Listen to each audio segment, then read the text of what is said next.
le micro et on va démarrer là. Voilà, je crois que là c'est bon. Ok. Bonsoir la famille.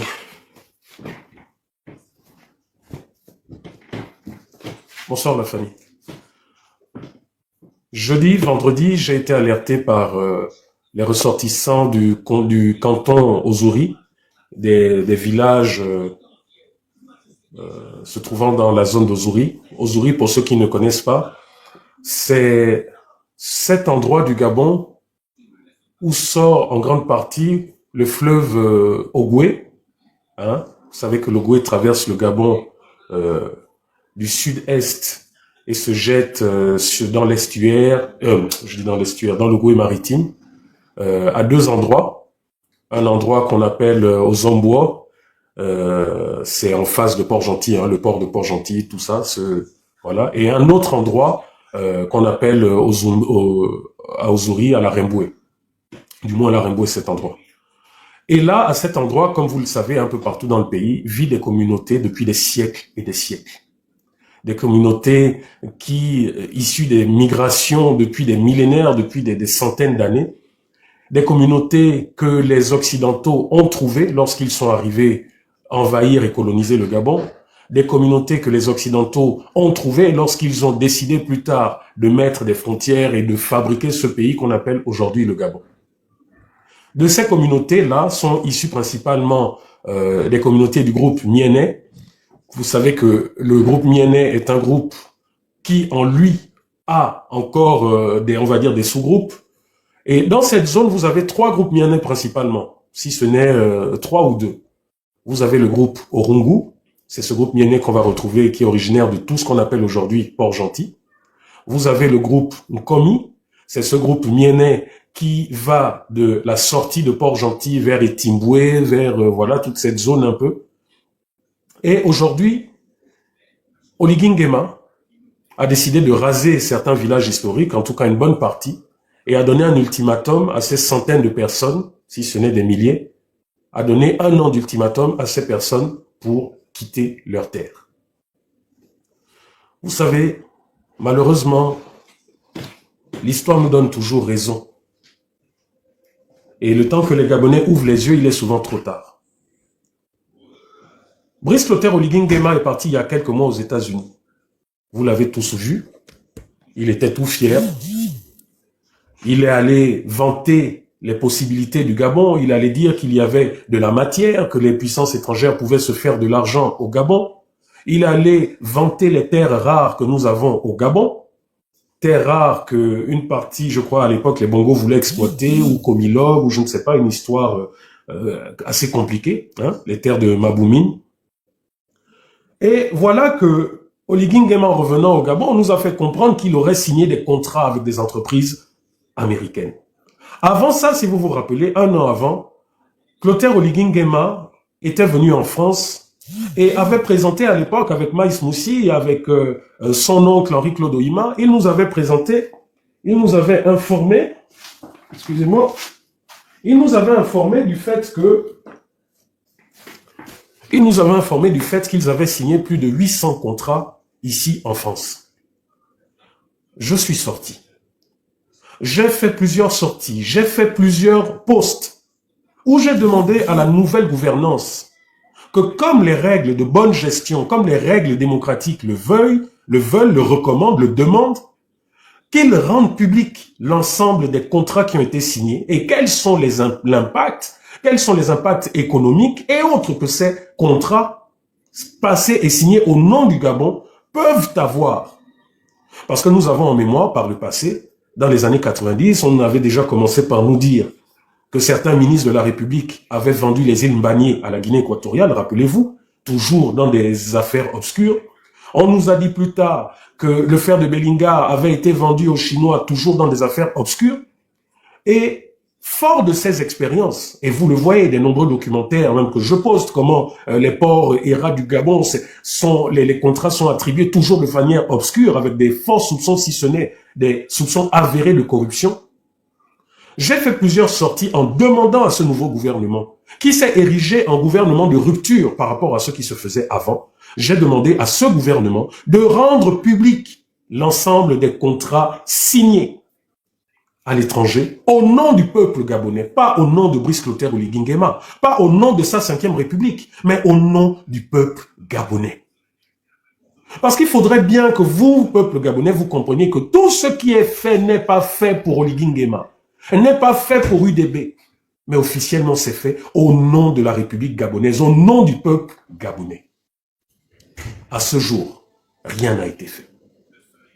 J'ai parcouru nombre de fois les sites, les pages web de la présidence de la République. J'ai parcouru nombre de fois des sites, les pages web du ministère des Affaires étrangères, du ministère de l'économie, du ministère de l'industrie, des petites et moyennes entreprises de l'industrie, du ministère des investissements. J'ai parcouru, je suis allé partout. Je n'ai rien trouvé. Je pensais que la rupture dont parlait M. Brice Clotaire Oligui Nguema et tous ces haut-parleurs, c'était de faire différemment que les autres. C'était de montrer que lorsqu'on va signer des contrats au nom du pays, au nom des citoyens, que ces mêmes citoyens puissent voir qu'est-ce qui a été fait. Parce que partout, c'est comme ça que ça se passe. Et à ce jour, rien. Je pensais que votre 5e République allait présenter à l'Assemblée nationale, comme ça se fait, qu'elle allait présenter à l'Assemblée nationale ce qu'elle allait faire à l'étranger au nom du peuple gabonais. Mais jusqu'à ce jour, toujours rien. Vous savez, on s'amuse au Gabon en disant souvent, oui, il faut nous dire, parce que on est là un jour, on va seulement se réveiller, et puis on va nous dire que c'est plus chez nous. Mais c'est maintenant une réalité.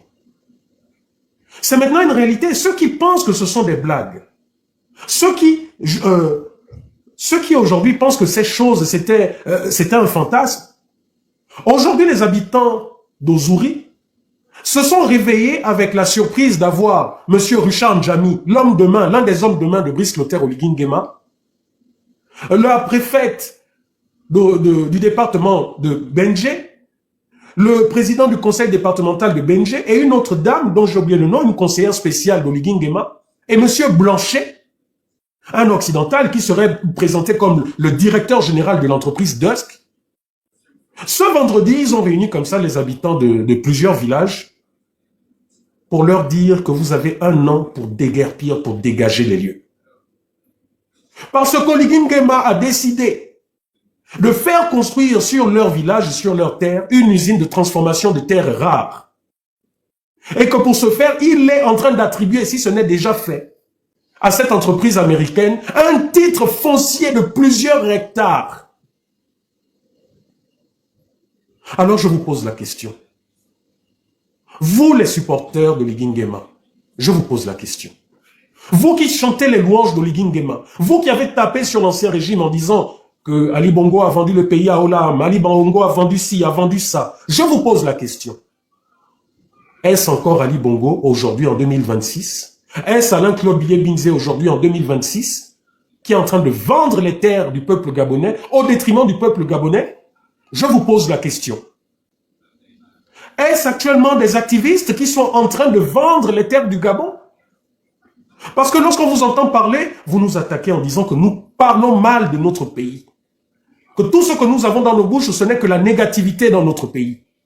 Alors je vous pose la question. Peter Brady, toi qui es d'origine de là-bas et qui aujourd'hui a un soutien, voilà qu'on vend tes villages. J'aimerais avoir un peu ton point de vue. J'aimerais que vous nous dites aujourd'hui où est la dignité du peuple gabonais qui est rendue. Lorsqu'on, sans réserve, on décide comme ça de mettre à la rue des gens de leur terre ancestrale. Hier, vous avez mis des Gabonais à la rue parce que vous avez dit ils sont partis de leur village pour squatter illégalement en ville. Mais maintenant, vous allez les mettre à la rue dans leur village. Je vous pose la question. Où est la dignité que cet homme est venu vous donner? Vous restaurer. Parce que tout ce qui se passe dans ce pays, on trouve comme dénominateur commun et comme raison Ali Bongo, Alain-Claude Billet-Binzé et tous les autres. Maintenant, je vous pose la question et j'indexe certaines personnes.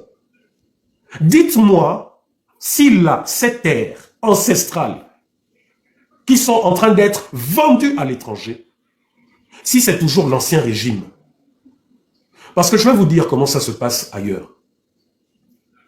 Lorsqu'il y a un projet qui peut rapporter énormément à un État, lorsqu'il y a un projet qui peut apporter un plus économique, avant toute chose, il y a ce qu'on appelle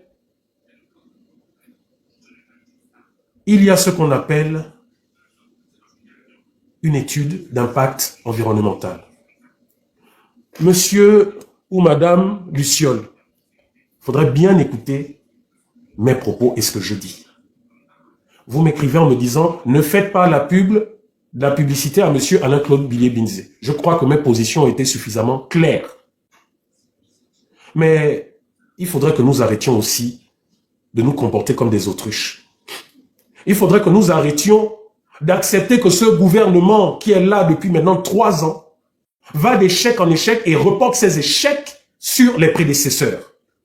Il faudrait que nous arrêtions maintenant. Le gouvernement était en échec concernant la crise des enseignants et il est en train de déporter son incapacité sur les anciens tels que Alain-Claude Billiet-Binzé. Pourquoi nous ne devons pas en parler? C'est Alain-Claude Billiet-Binzé qui est au pouvoir depuis 3 ans. Je ne fais que sortir les mots de notre société. Vous me demandez, je ne suis pas en train de faire de la pub à Ali Bongo ou à Alain-Claude Billiet-Binzé, je suis en train d'éveiller votre conscience pour vous dire que ces gens sont là, ils sont incapables, ils créent des problèmes et ils veulent mettre ça sur le dos d'autres personnes. Voilà pourquoi je dis aujourd'hui, en 2026, vous avez vu Oligui Nguema prendre ses pieds, aller aux États-Unis. Vous avez vu Oligui Nguema venir avec le chapeau, la casquette de Donald Trump pour montrer que oui, voilà, je suis prêt, j'ai vendu mon pays. Et aujourd'hui, vous voyez, je l'ai posté sur ma page Facebook. Je vous l'ai montré dans mon live de vendredi. Et là, cette fois-ci, j'ai posté les vidéos. Allez-y voir. Je vous ai dit que moi, Rekula, quand j'allume ma caméra, c'est pas pour vos histoires de buzz, ou pour vos histoires de Congossa, ou pour vos histoires de choses en dessous de la ceinture. Lorsque je viens vous édifier sur quelque chose, vous pouvez le vérifier. Donc, je vous invite à aller là sur ma page Facebook, Rekula Bernard Christian. Allez-y voir, si vous n'allez pas voir et entendre de vos yeux, Monsieur Rucham Djami, qui est l'une des qui est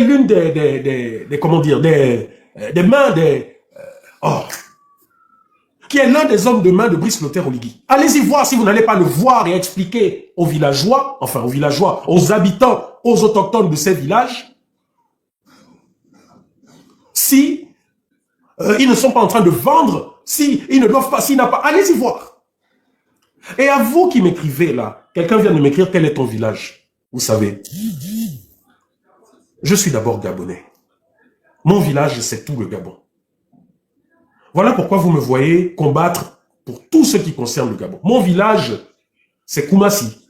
Mon village, c'est Awa. Mon village, c'est Matakamangoy. Mon village, c'est Mabanda.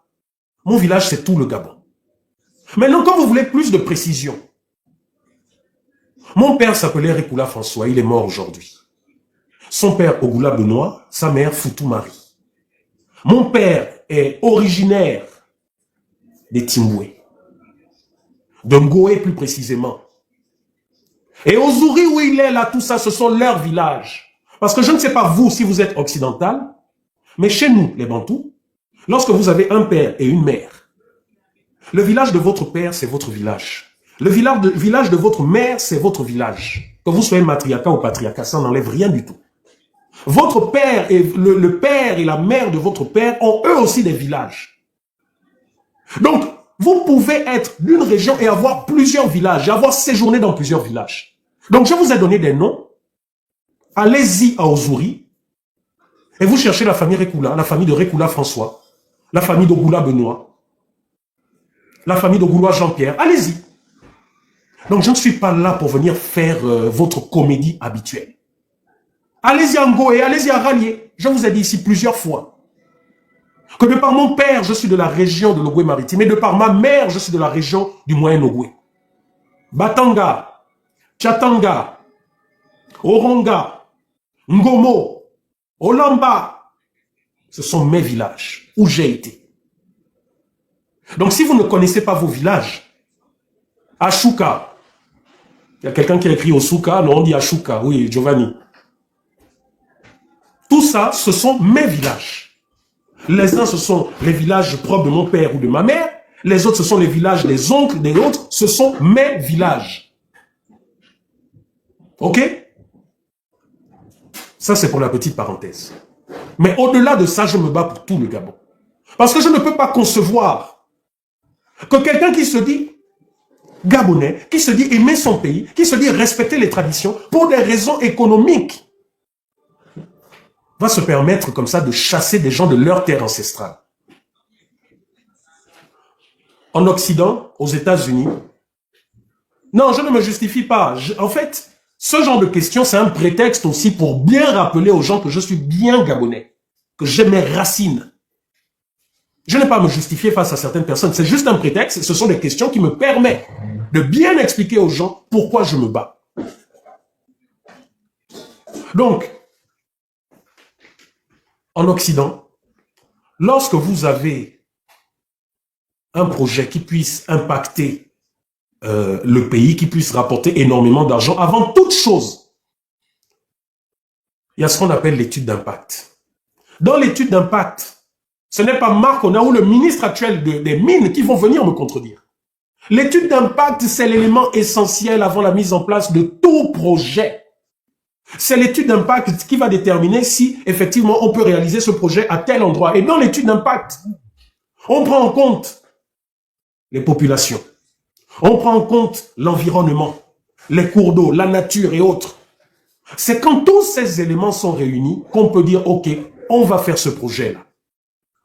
Mais vous ne pouvez pas tout simplement parce que vous vous appelez Olingingema, que vous avez pris le pouvoir par la force, parce que vous avez des armes, parce qu'il y a un cours d'eau qui sort là, et puis vous dites, bon, allez, on va venir implanter notre usine là, que ceux qui sont là, que ça leur plaise ou pas. Mais les Gabonais, vous connaissez quand même le Gabon. Vous savez quand même que le Gabon, c'est plus de 80% du territoire qui est inoccupé.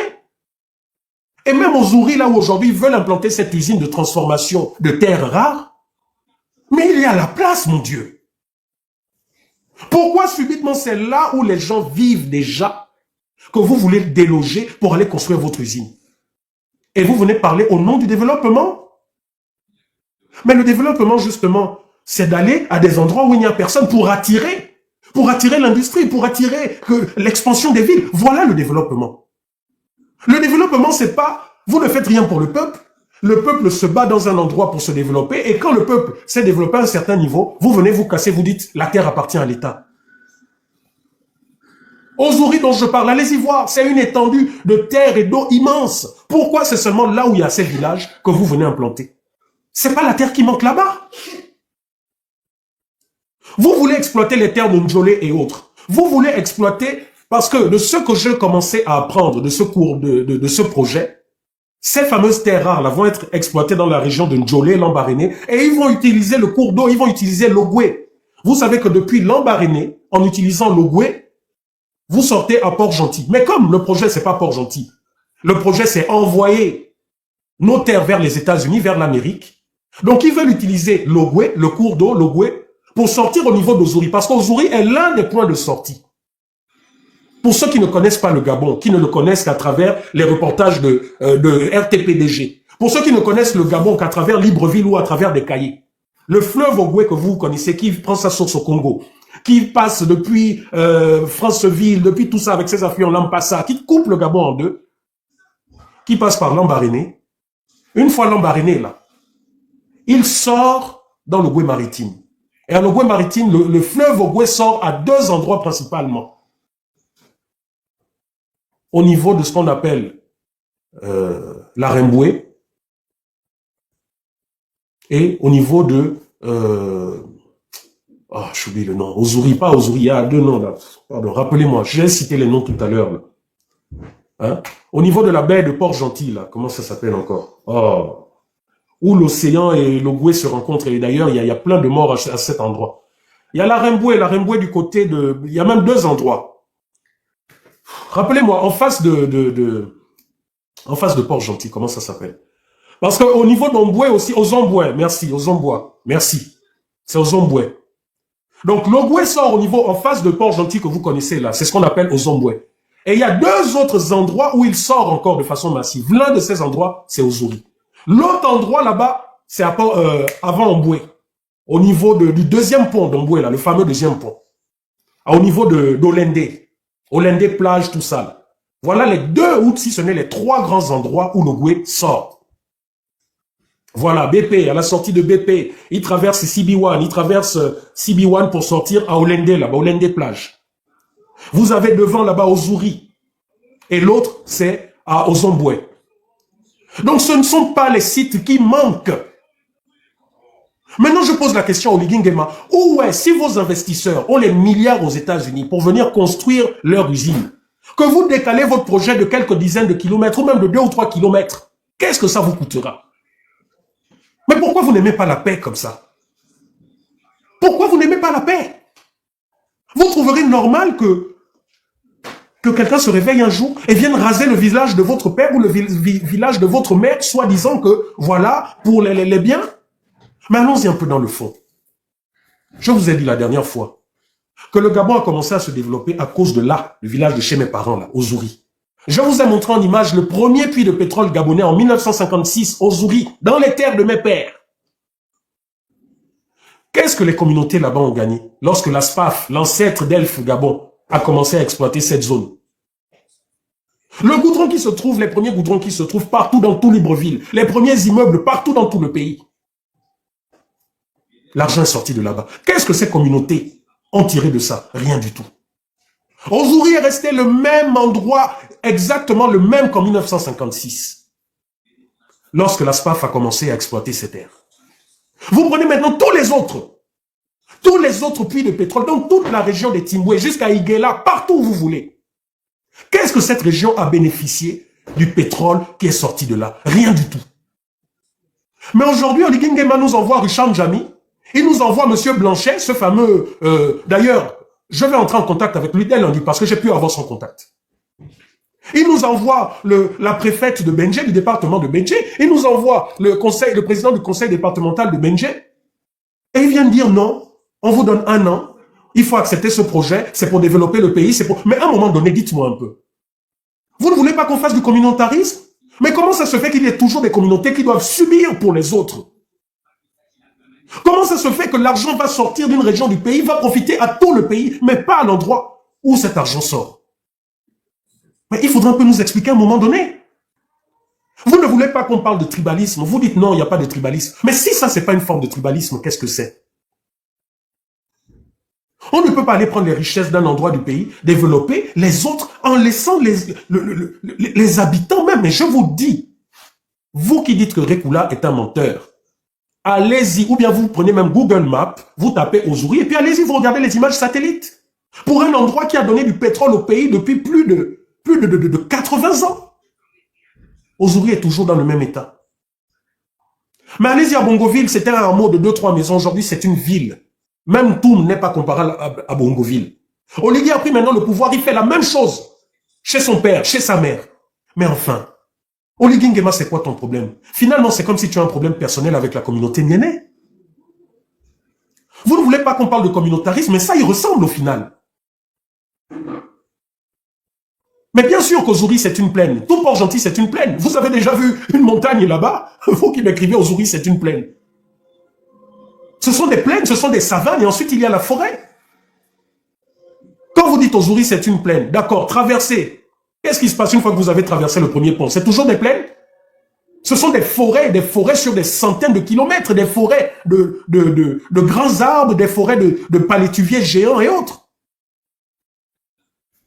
Merci, John Caver. Vous voyez? Voilà. Regardez, hein. Voilà. Vous voyez les insultes? Depuis que j'ai commencé ce live, j'insulte. Mais en fait, les gens d'Oligui, vous êtes des petites personnes. Parce qu'en réalité, vous n'avez pas d'argument. Toi qui es monté là et qui est venu m'insulter, fallait demander la parole et puis tu te serais exprimé.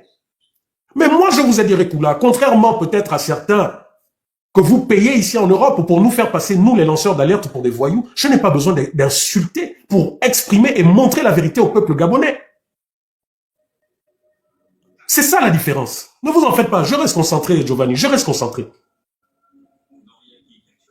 C'est juste navrant de voir que le peuple gabonais a souffert pendant tant d'années. Voilà quelqu'un qui est venu, qui a dit qu'il va restaurer, mais c'est même lui qui est en train de mettre le pays à feu et à sang. Oligui Nguema, tes Américains que tu es en train d'amener, ne peuvent-ils pas déplacer leur projet de quelques dizaines de kilomètres? Est-ce que vous êtes obligés là, vous êtes obligés de raser des villages pour ça?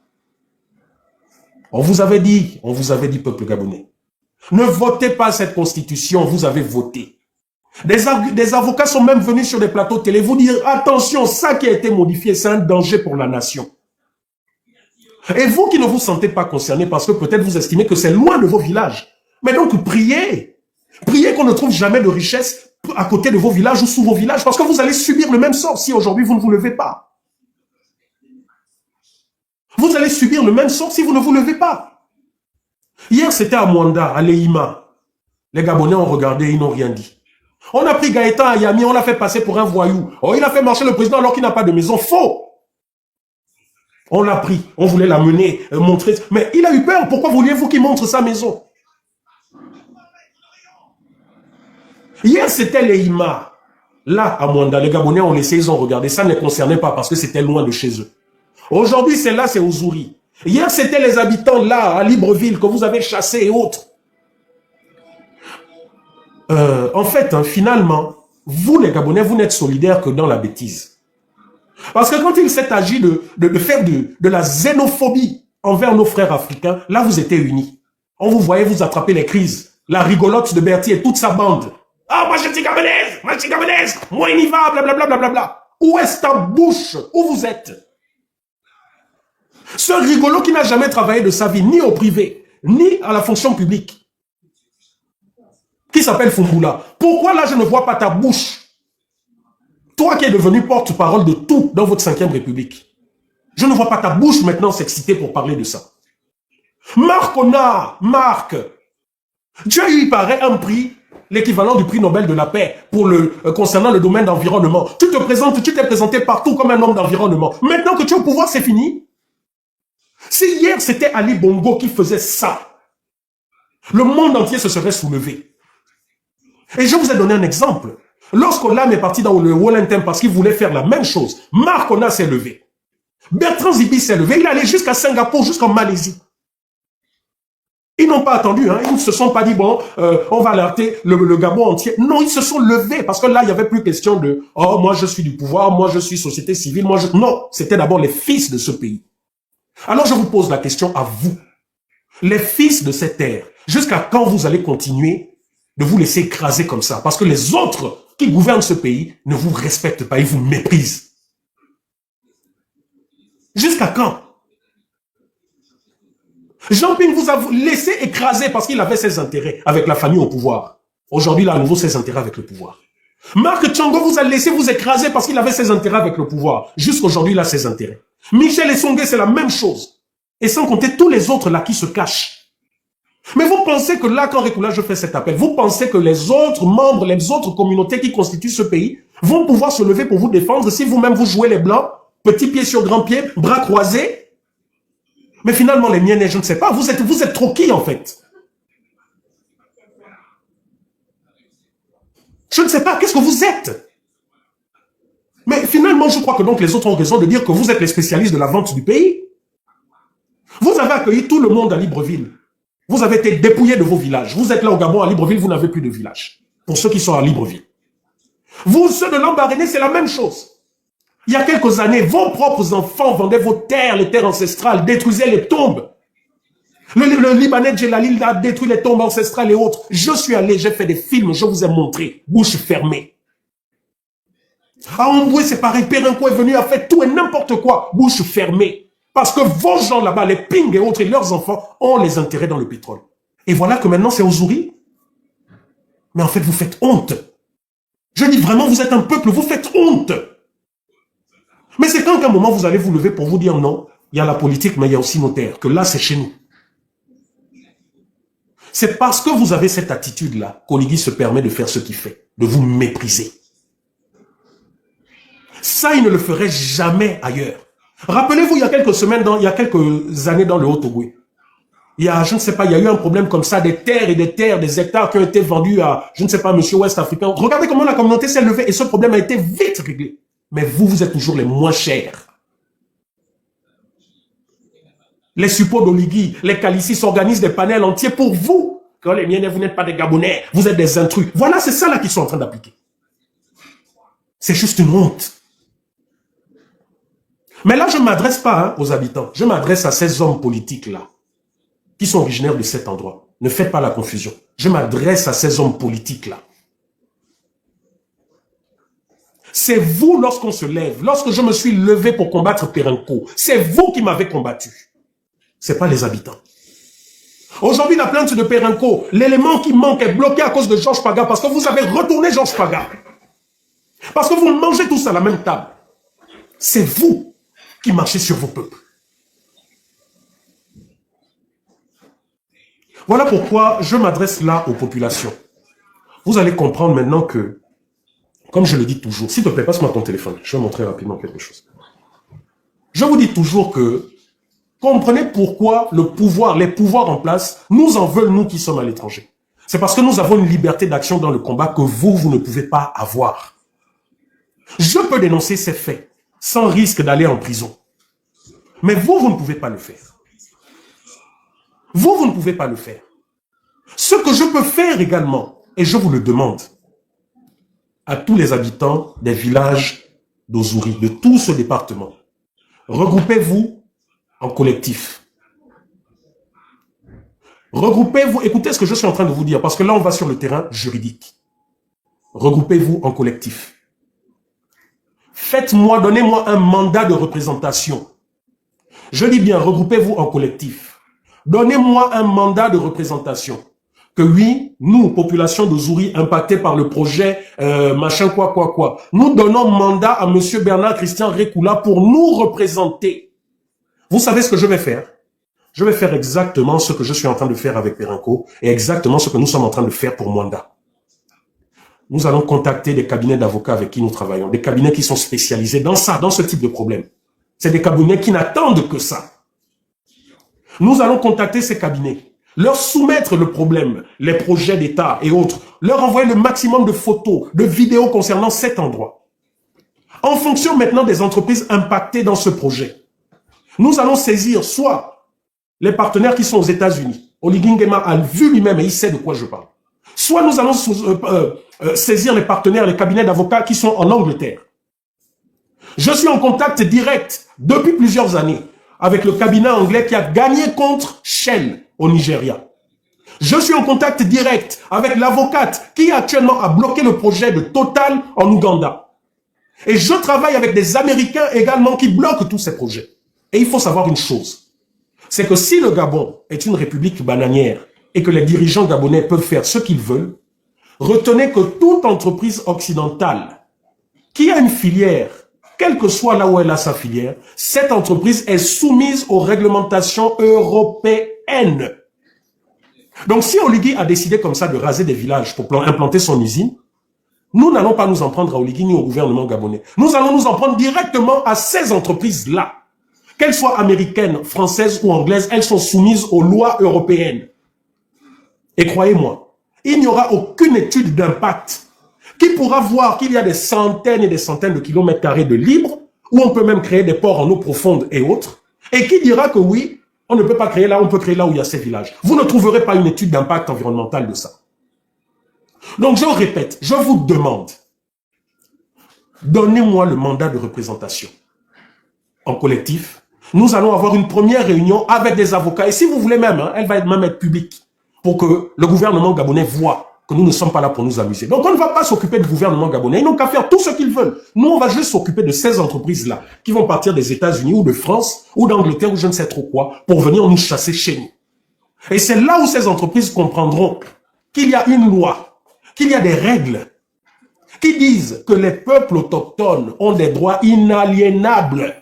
Voilà pourquoi Maître Oyan, oui, je te remets, je vais montrer. Voilà pourquoi Maître Oyan vous a dit et a rappelé à la télé que même le Nigeria, qui avait fait comme Oligui est en train de faire, donner des concessions à Shell Gabon, à Shell International pour exploiter le pétrole et autres. L'État du Nigeria a perdu, Shell a perdu, et Shell a été obligé de dédommager lourdement les habitants de cette région. L'Union africaine a imposé à tout le pays, tous les pays d'Afrique, de respecter les droits inaliénables des populations. Parce que ces populations existent avant les États. Même les États-Unis, malgré leur passé, aujourd'hui, vous ne pouvez rien faire comme projet sans passer par là. Si vous faites un projet aux États-Unis et que ça touche les terres des autochtones, des Amérindiens, dites-vous que le projet est mort. Ici en France, vous ne pouvez faire aucun projet sans que l'impact environnemental ait décidé que oui, effectivement, bon, voilà. Donc, je vous demande à vous, contactez-moi, écrivez-moi là sur TikTok, écrivez-moi sur Messenger et n'ayez pas peur. C'est pas parce que vous allez m'envoyer un message que le Oligui et ses services de renseignement sauront que tel m'a écrit. C'est faux, c'est du mensonge. Vous comprenez maintenant pourquoi je tiens absolument, et cette association est en train de finaliser. Il faut maintenant que nous nous battions seuls sur les terrains occidentaux. Là, par exemple, si l'association était finalisée, tout de suite, j'aurais déjà saisi les différentes institutions en disant « Ah, regardez vos entreprises ». Mais ce qui est bien à la famille, c'est que je suis un homme des médias. Je travaille, oui, je vais vous faire monter. Je travaille, et vous l'avez vu, avec la plupart des médias, là, on se connaît. C'est des gens avec qui j'ai travaillé depuis des dizaines d'années.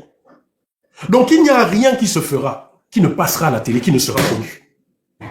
Donc, Oligui Nguema, je ne suis pas en train de faire ce live pour te dire d'arrêter ton projet. Ce n'est pas ce que je suis en train de dire. Je suis en train de dire qu'il y a suffisamment de terre, d'espace au Gabon, et même dans cette région-là. Si pour des raisons de commodité, le fleuve et autres, vous avez décidé d'implanter l'usine là-bas, c'est pas mauvais, ça va développer. Mais c'est pas la terre qui manque. Faites-le à un endroit où vous allez une forêt que vous allez développer et autres. C'est ça le développement. Vous venez dire aux habitants que non, ils doivent partir parce que si on implante l'usine là, la transformation va entraîner de la radioactivité, c'est pas bien pour les villages. Mais vous avez des problèmes. Donc vous savez que vous allez faire des choses radioactives et vous choisissez un site où il y a des gens qui sont là depuis des millénaires. Pourquoi vous ne partez pas là où il n'y a personne? Là où vous exploitez l'or là-bas, l'or du Gabon, là, dans les mines, il y a les villages là-bas. Hormis Minkebe, hormis Ndangui. Mais je veux dire, là où vous, avec les Marocains, en forêt loin là-bas, vous exploitez l'or. Ça vous dérange d'aller exploiter l'or en forêt? Pourquoi maintenant, pour faire votre usine, vous ne pouvez pas faire votre usine là où il n'y a pas de village, et puis vous faites votre port en eau profonde, et puis ça n'impacte pas les villages? Mais c'est quand même extraordinaire. Donc je vous montre, je vous invite, je vous montre rapidement, hein, je vous invite, parce que je vous ai dit, moi, contrairement à beaucoup, je ne sais pas diffamer. Je ne sais pas venir faire le Tintin pour les vues ou pour je ne sais trop quoi. Je ne sais pas faire ça. Lorsque je prends la parole, c'est pour vous montrer la réalité, pour vous montrer ce qui se passe. Et il faudrait que le Gabonais soit solidaire. Donc, je vous montre ça tout de suite. Allez-y sur ma page Rekula Bernard Christian et vous verrez. Voilà. Voilà Rucham Djami. C'est ce monsieur. Là. Attendez. Est-ce que ça se... Voilà Rucham Djami. Le colonel Rucham Djami, le voilà. C'est celui-là, je vous ai expliqué, je vous avais raconté l'histoire que j'avais eue à l'époque avec mon taxi, la caméra dans le commissariat, tout ça. C'est ce monsieur-là, Rucham Djami. C'est ce monsieur-là qui gérait le bataillon des bérets rouges qui allait mater la population à Port-Gentil en 2009. C'est ce monsieur. C'est un monsieur qui, même du temps d'Ali, n'obéissait qu'à une seule personne, Ali Bongo. Tous les autres, personne n'avait un mot à dire à cet homme. C'est un monsieur qui a fait tous les stages possibles, Maroc, Israël, partout. Ce monsieur-là, c'est un monsieur de Bongoville, monsieur Rucham Djami. Comprendra ceux qui peuvent comprendre. Voilà la photo du DG du fameux DG, là, monsieur Blanchet. Le voilà, c'est là. Bon, avec le téléphone, ça se voit mal. Monsieur Blanchet, c'est lui qui est venu dire aux populations, hein, avec toute la délégation, qu'il leur laissait 1 an pour déguerpir de leur village. Je dis bien de leur village. On vous laisse 1 an pour déguerpir de leur village. Pendant qu'Oligui construit le village de son père et de sa mère.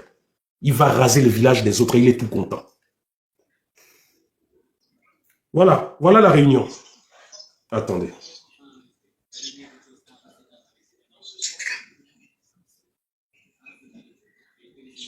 Voilà la réunion. Hein.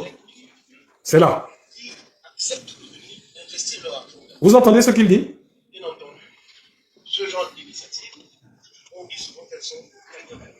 C'est là. Hein. Donc, il y a des bribes de vidéos. Je vous invite à aller sur ma page, Rekula Bernard Christian. Vous allez voir de vos yeux. Voilà pourquoi j'ai posé la question. Tiens, va remettre. Moi, je prends comment là, hein? Va remettre. Voilà pourquoi je vous pose la question de savoir. Que ça vous plaise ou non, Là, c'est encore l'ancien régime qui est en train de vendre le pays. Là, c'est encore l'ancien régime qui est en train de vendre le pays. Vous faites tout un bruit, vous mettez de l'argent dans la communication. Tous les maux du pays aujourd'hui, vous avez trouvé vos coupables. C'est l'ancien régime. Et aujourd'hui, depuis 48 heures, même les enseignants, c'est Alain-Claude Billet-Binzé. Là aussi, c'est Alain-Claude Billet-Binzé. Dites-moi un peu. Ou bien là, les mauvaises langues vont dire, oh, je parle de lui parce que je fais sa pub. Et c'est là où je risque de vous dire un gentil mot en miennet. Si je vois écrit ce genre de choses-là, je vais vous dire un gentil mot en miennet. Au moins, ça, je suis sûr que Facebook ou TikTok ne vont pas censurer. Ce sont eux-là actuellement qui sont en train de vendre le pays. Ce sont eux qui sont en train de vendre, de mettre à la rue des pères, des grands-mères, des gens qui ont leur tombe ancestrale là. Mais on ne va pas continuer comme ça. Michel Essongé, il paraît que c'est toi le roi de Port-Gentil. Mais finalement, vous êtes vraiment le roi de vos parents, de vos poches. Jean Ping, aujourd'hui, tu t'es dit que c'était toi le président de la République. Tu as dit à tout le monde, on t'a vu danser, machin. Tu es où? Parce que si vous aviez un poids véritable, Oligui Nguema vous respecterait. Si vous aviez un poids véritable, Oligui ne ferait pas ça. Mais pourquoi, curieusement, vous tous, la bouche? Tchango, tu es venu te plaindre à la présidence sous Ali Bongo. Quand je suis allé montrer les terres que tu vendais aux Libanais là-bas à Sogara, tu es venu te plaindre, Ekoula, tu voulais m'enfermer. C'est vous, quand on vous dit que ce sont les sorciers, c'est d'abord les gens de vos familles, de vos clans. Il est venu se plaindre à la présidence parce qu'il voulait que l'ancien régime m'arrête. Demandez à M. Nikez Moulungi, aujourd'hui il est, je crois, vice-président du Conseil économique et social et autres. Nikez, mon grand frère Nikez. Aujourd'hui vous êtes au pouvoir avec Oligui. Hier nous allions sur le terrain pour combattre ça. Vous êtes où maintenant aujourd'hui? Georges Paga qui a profité de ma force lorsqu'on dénonçait les histoires du pétrole. Il est où? Je n'entends plus Mpaga, il est où? Tu as laissé l'environnement? Tu as laissé les droits de l'homme, tu es maintenant dans l'enseignement, tu es devenu maintenant syndicaliste. Tu es où, Georges Mpaga? Je te cherche, tu es où?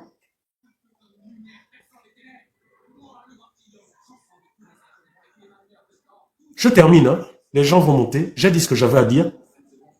Je reviens encore une fois, à vous les habitants de là-bas.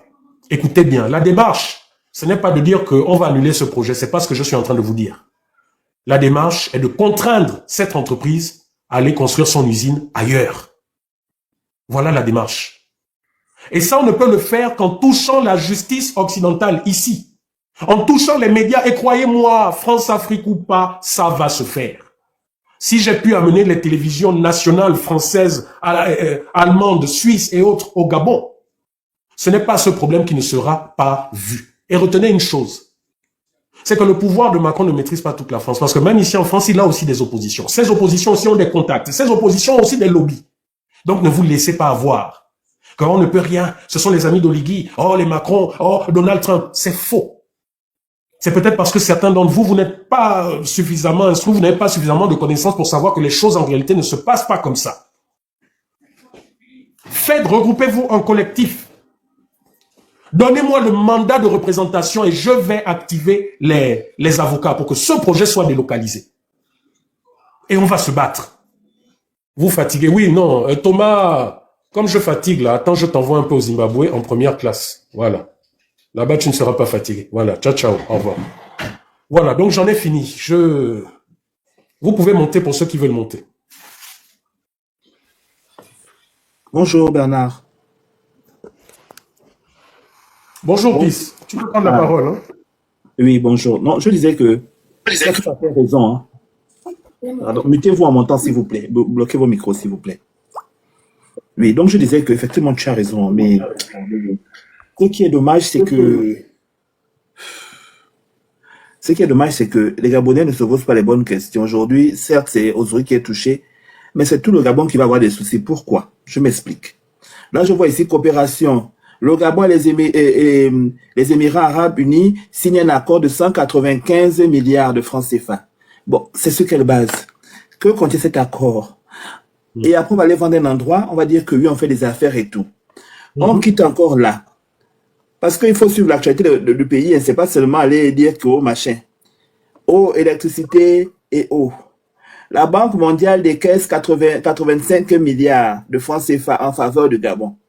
Quelles sont les contreparties? Posez-vous les bonnes questions. Parce qu'après, on va dire que c'est moi, c'est pas moi, oh. C'est écrit là-bas sur Internet, il faut aller vous renseigner. Fourniture d'électricité. Malabo réclame 235 millions de francs CFA à Libreville. Donc, que ceux qui comprennent comprendront que le pays est en train d'être vendu. Parce que je ne comprends pas comment on va signer les accords à gauche, ces accords à droite. On ne connaît même pas quelles sont les contreparties. Mais l'affaire de Guinée équatoriale, tu sais ce qui va se passer? Tu sais ce qui va se passer? Ils vont continuer à donner de l'argent au Gabon. Jusqu'à on va devoir des milliards et des milliards à la Guinée équatoriale. Et cette dernière va dire, bon, écoutez, on nous a dit de discuter concernant Ebibiyine et une partie de Mongomo, mais comme vous nous devez de l'argent, Mbania est déjà pour nous, Ebibiyine, Mongomo, on garde ça puisque vous nous devez de l'argent. Grosso modo, on vous rachète ça. Attendez, vous allez voir que c'est ce qui se passe. C'est le business. Est-ce que vous avez vu le gouvernement d'Oligui rendre des comptes sur tout ce qui se passe, sur les avancées des négociations, des tractations? Vous les avez entendus faire le moindre compte rendu. Là, il est parti en Arabie Saoudite, c'est la même chose. Hein. Ils sont en train de négocier de l'argent, 500 millions de dollars et autres. Pourquoi? L'argent là, c'est pour faire quoi? C'est pour quel projet? C'est pourquoi? Mais on nous vend, on nous a vendu qu'on a acheté à Salah, qu'on a ceci, qu'on a cela. Vous voyez maintenant, bonsoir la grande sœur Dikel. Vous voyez maintenant les réalités du pays. Cet homme est pire que ceux qui étaient là avant. Je vous le dis, c'est une réalité. La réalité, elle est là. Les chiffres sont là. Ils sont en train de diriger le Gabon à vue. C'est du pilotage à vue. C'est de l'amateurisme total. Vas-y, excuse-moi, Peace. Non, il n'y a pas de souci.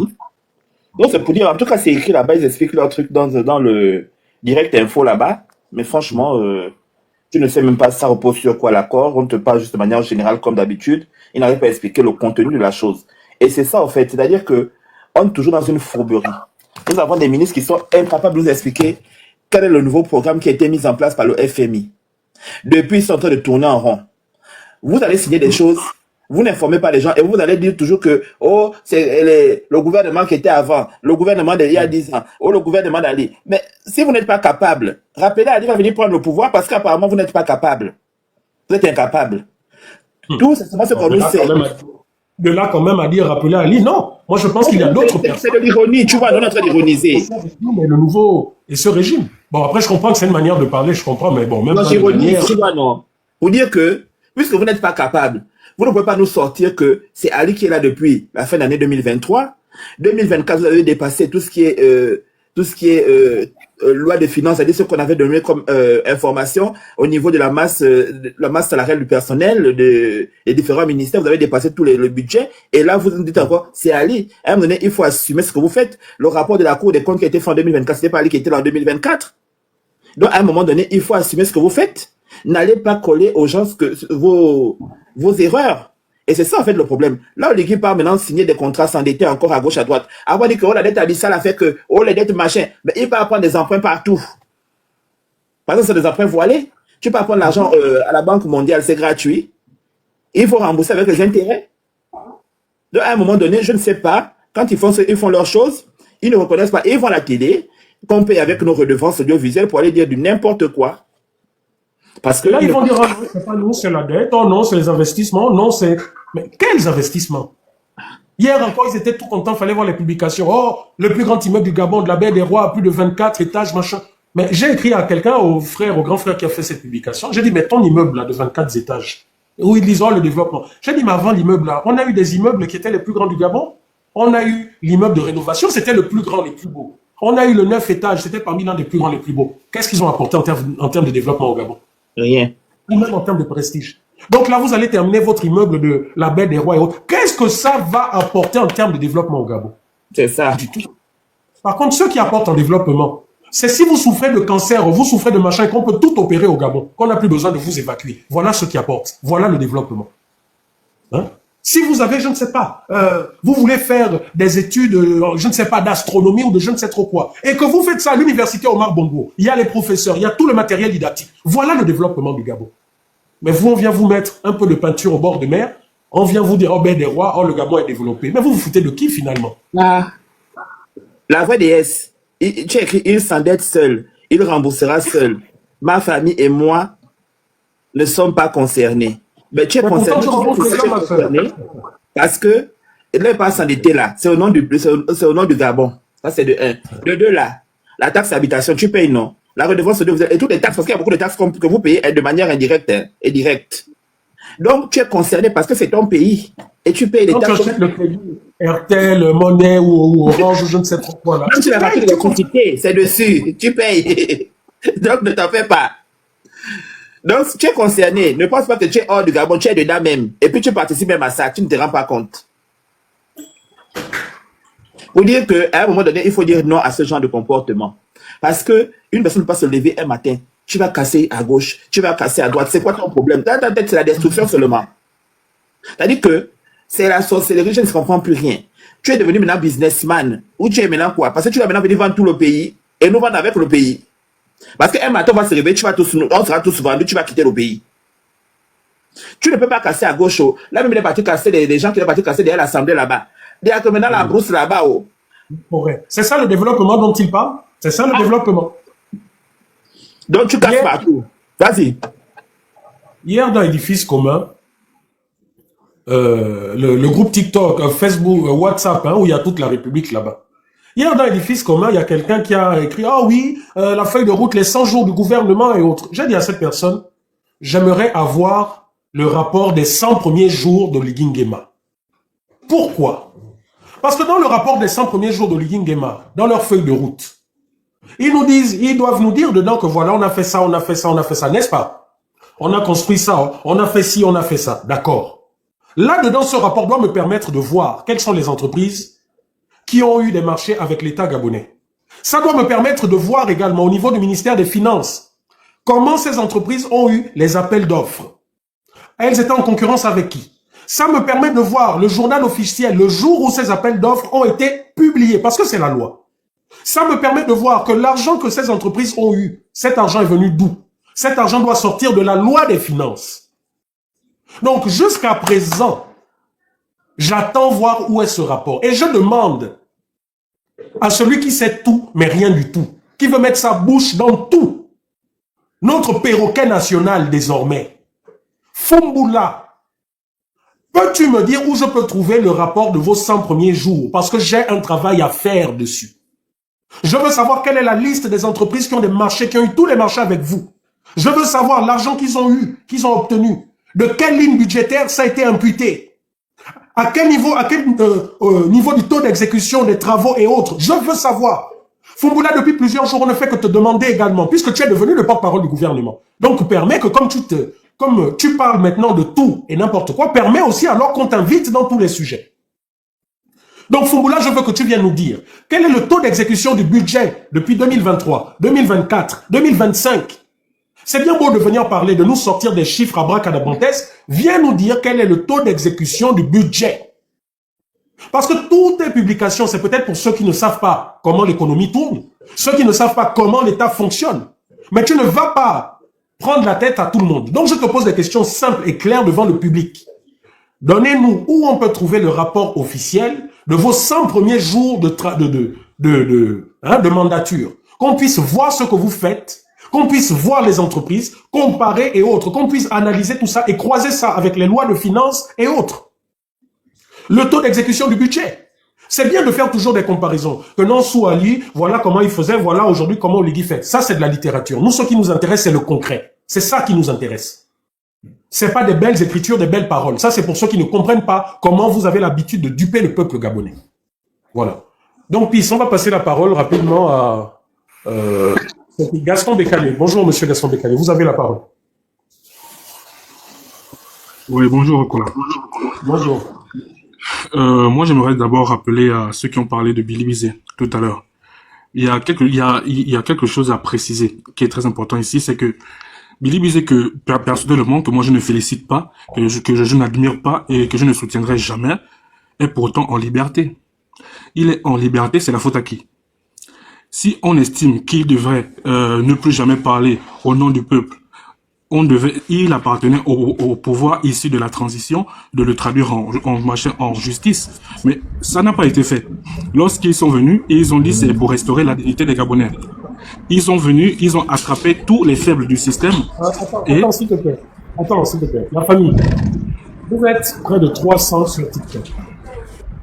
On est à peine à 32 000 tapotages, alors que vous savez, et on vous le dit tout le temps, que c'est ça qui nous protège. C'est ça qui fait en sorte que ces gens-là ne puissent pas faire sauter nos pages.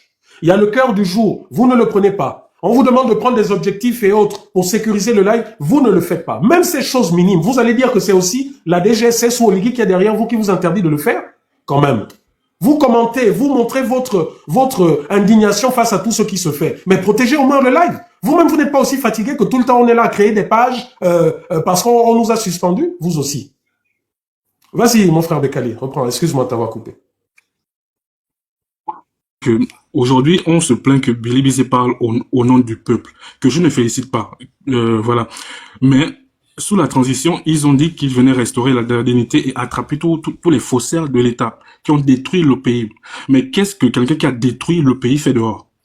Donc aujourd'hui, en toute liberté et en bon Gabonais, il a le droit de s'exprimer sur la situation de son pays. On ne va pas lui reprocher cela. Il s'exprime parce que il n'a pas été poursuivi. Et moi, l'incohérence dans tout ça, le paradoxe, c'est ceux-là qui soutiennent la 5e République avec le bâtisseur de façade. En fait, c'est qu'ils refusent les analyses de Billy Bizet au nom de son passé, mais ils acceptent de construire la nouvelle République avec les acteurs issus du même système qu'ils dénoncent. Aujourd'hui, les conseillers du bâtisseur, c'est les mêmes qui ont conseillé Ali Bongo, qui ont détruit le pays. Les ministres du bâtisseur, c'est les mêmes qui ont asphyxié les Gabonais, qui ont fait dans la captation financière. Les députés et les sénateurs aujourd'hui, c'est les mêmes qui ont voté les lois abjectes et même de la dépénalisation aujourd'hui. C'est les mêmes qui courent avec lui quand un gars il fait son sport. C'est les mêmes qui sont aujourd'hui autour de lui. Mais alors, où est la cohérence à rejeter un homme tout en adoptant les conseils de ceux qui étaient avec lui? Il n'y a aucune cohérence. Tous sont pareils, en fait. Tous sont pareils. On rejette le choléra et on accepte la peste. Ça n'a aucun sens. Et en partant par rapport à ceux qui sont en train de construire là, j'ai vu une vidéo qui est devenue, je sais pas, virale de Danger, il est un nom, c'est Danger. Il disait si l'on construit actuellement le Gabon, c'est parce que l'État veut économiser et l'État veut devenir propriétaire de ses propres bâtiments, d'OH et autres. Mais c'est de la bêtise, c'est de la pure bêtise. Pourquoi? L'État louche chez qui? L'État louche chez qui? L'État louche chez ceux qui sont au pouvoir aujourd'hui. Exactement. Tu vas prendre les conclusions d'une seule personne qui n'a même pas ça aux États-Unis, qui a fui au Gabon, qui a des dettes là-bas, qui n'a même pas géré ses problèmes. Il n'a jamais problème, excuse-moi. Et moi, j'aimerais même dire, plus que c'est que le Gabon n'a pas seulement un problème d'infrastructure, ils ont un problème de gestion financière. On produit, mais l'argent qui va revenir là, ça va aller où? Comment ça va être redistribué? Chez qui? Toute cette traçabilité-là, on n'a jamais eu vent de ça. Et c'est pas aujourd'hui, voilà, sous la 5e République. Ils ne veulent pas mettre en place cette traçabilité. Exactement.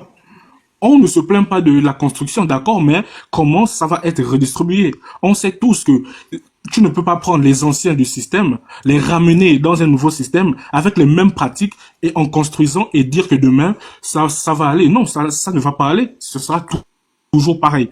Toujours pareil. Et pire, aujourd'hui, on voit, comme disait mon frère là tout à l'heure, on voit les contrats signés à gauche, des annonces à droite, on voit des chiffres devant et partout. Mais le but, c'est quoi? Il y a pas de concret. Il y a aucun concret sur le résultat, sur la vie des Gabonais.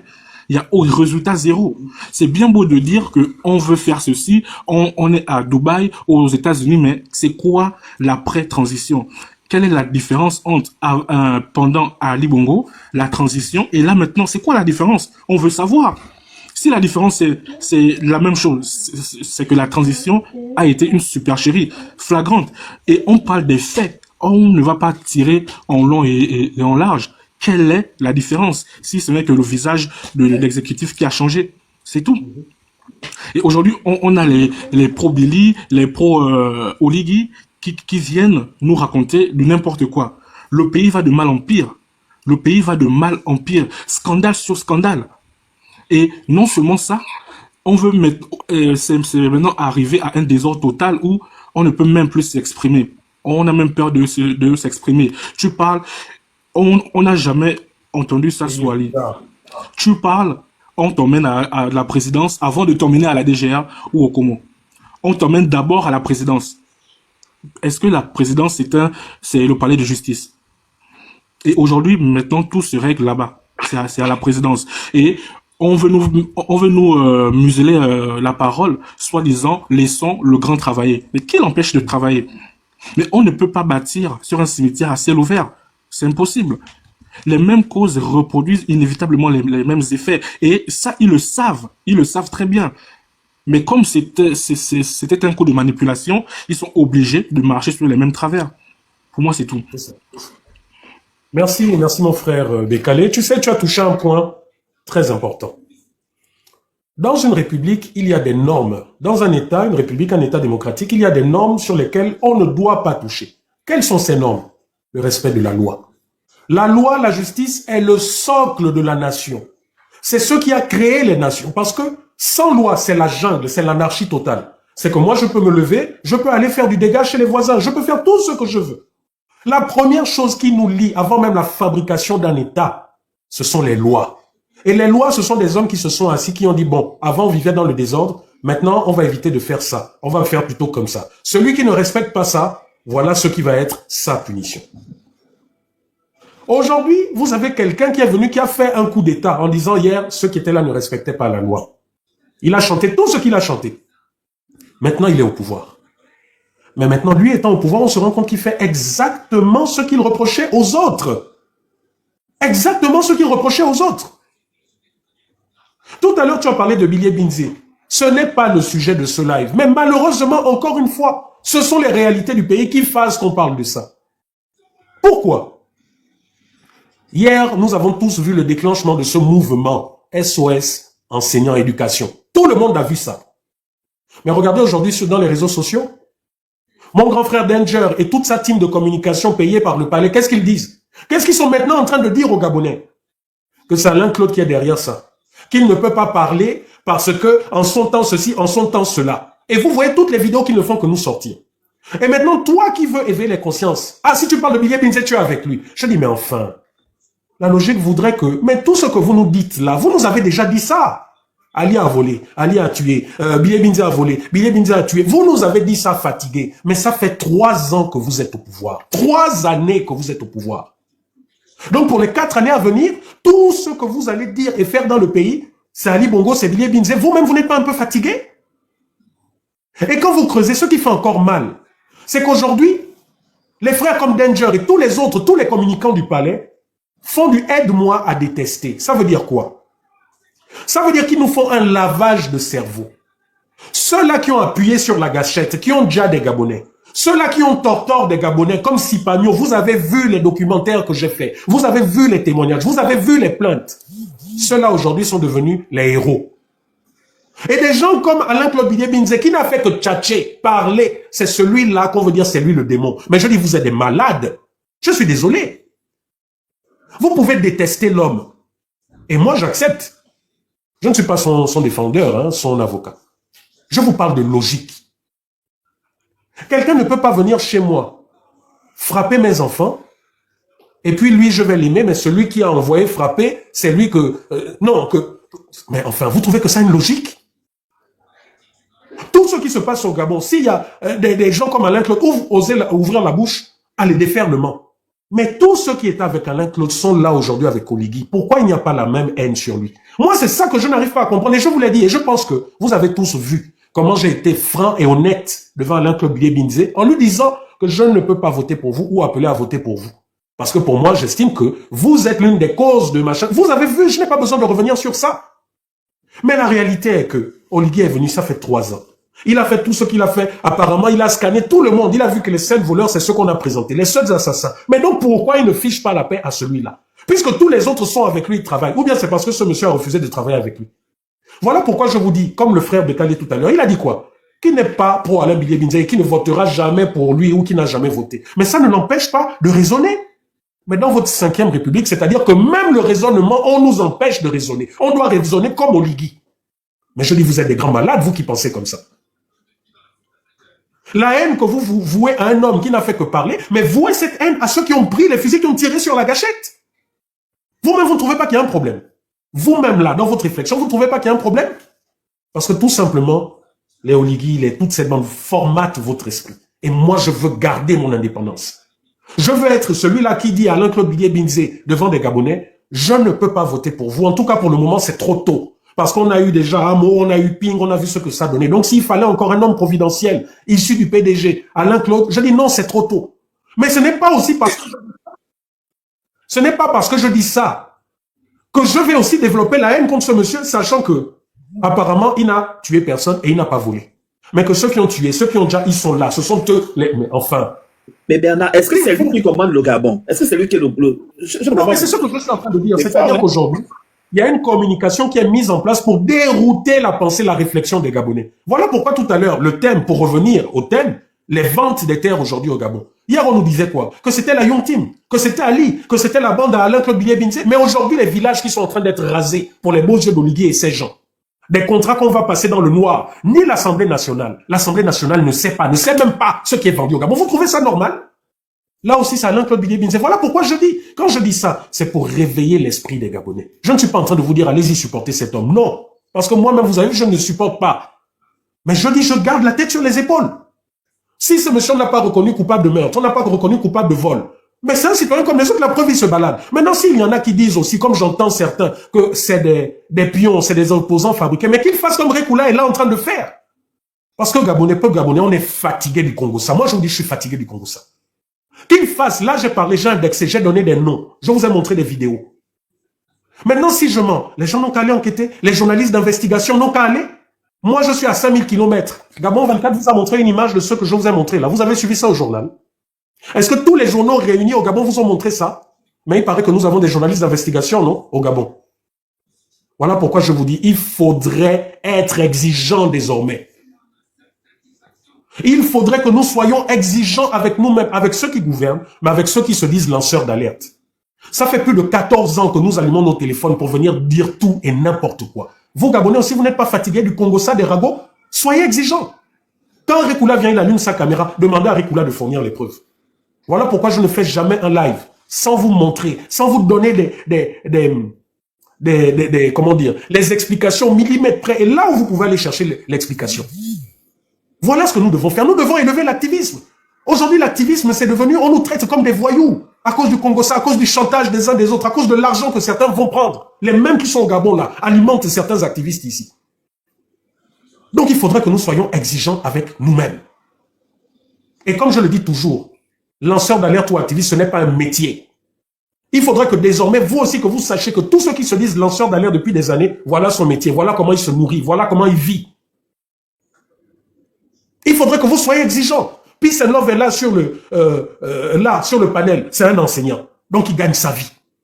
Moi-même, je vous ai donné les indications détaillées quand je suis arrivé ici par la force des choses. Ce que j'ai fait. Et aujourd'hui, ce que je fais. Vous pouvez taper, vous verrez mon entreprise. Et je me bats pour ça, pour m'en sortir. Donc, n'acceptez plus aussi que tout et n'importe quoi, des gens qui sortent de nulle part, que ça soit au Gabon ou à l'étranger. Oh, je suis activiste. Oh, machin, etc. Non. C'est parce que nous, peuple gabonais, nous ne sommes pas exigeants avec nous-mêmes. Nous ne sommes pas exigeants avec nous et nous ne sommes pas exigeants avec les politiques. Quelqu'un ne peut pas partir à l'étranger, il signe des contrats au nom du peuple gabonais, personne ne sait c'est quoi ces contrats. Ni l'Assemblée nationale qui est le peuple. Mais enfin. Et puis vous voyez un jour des communautés, on leur dit, ah, on vous donne 1 an pour quitter vos villages. Mais vous trouvez que c'est normal? Vous trouvez que c'est normal? Et je vous ai donné un exemple. Je vous ai dit que quand Olam a fait la même chose dans le Wellington, là-bas, il n'y avait pas question de on est opposant, on est machin. Marc Ona s'est levé. Bertrand Zidi s'est levé. Ça, c'est les noms que je vous cite, mais il y a eu beaucoup d'autres. Bertrand Zidi allait jusqu'en Malaisie. Pourtant, à l'époque, il était du camp du pouvoir, il était du camp d'Ali. Mais à un moment donné.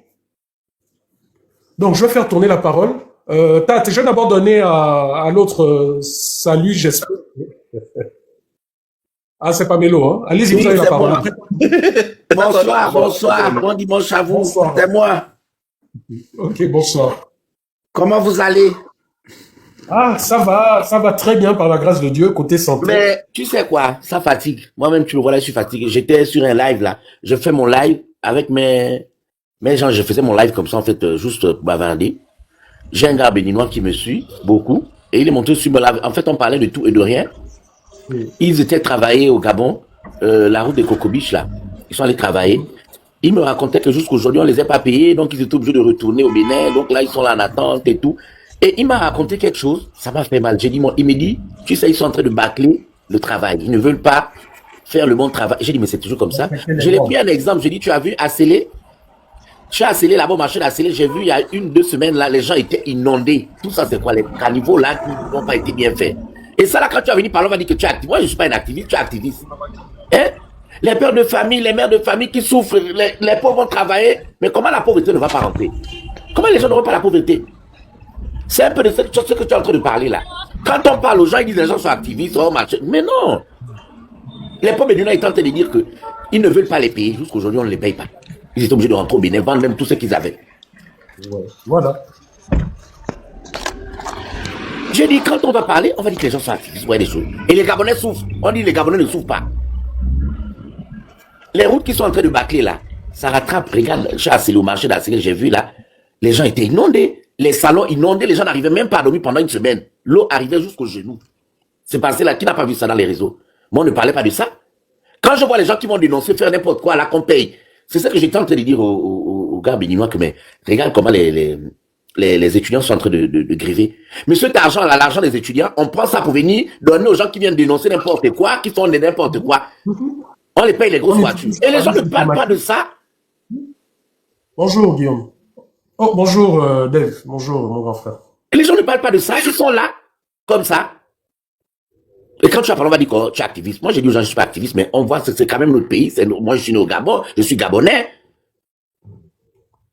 C'est pas parce que je suis en France, et c'est pas la politique qui m'a amené en France, hein. Je suis venu en France seul. Je suis pas venu à cause d'une politique ou bien quoi. Mais non, mais quand tu vois, tu parles, moi, c'est ce qui m'étouffait. J'ai dit aux gens, moi, je suis parti au Gabon parce que j'étais étouffé. Rien ne me manquait au Gabon, moi j'ai construit au Gabon. Mais tu es étouffé dans ton propre pays. Quand tu vois des choses là, ton propre pays, tu es étouffé. C'est pas que tu fais la politique, rien n'avance, rien ne marche. Si tu n'es pas dans la mafia, si tu n'es pas dans les machins, attends, tu ne peux pas.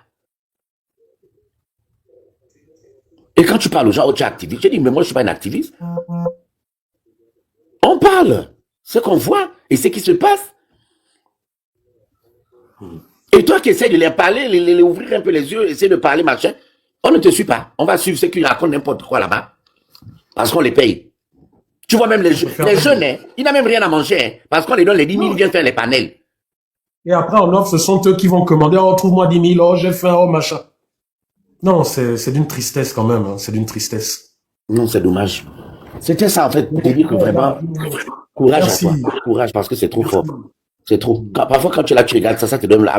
Déjà, nous, ici, là, tu as ton stress, mais quand tu regardes ça, même ça te donne plus même le stress. Non, mais tu es fatigué, tu es épuisé. À un moment, tu te dis, bon, puisque les Gabonais eux-mêmes... Et là, on va te dire que comme toi, tu aimes le Gabon plus que qui? Voilà. Ou alors que si tu laisses, on vous a dit, ils ne parlent plus parce que là, maintenant, on a suffisamment payé, etc. Un peuple, mais vraiment bipolaire.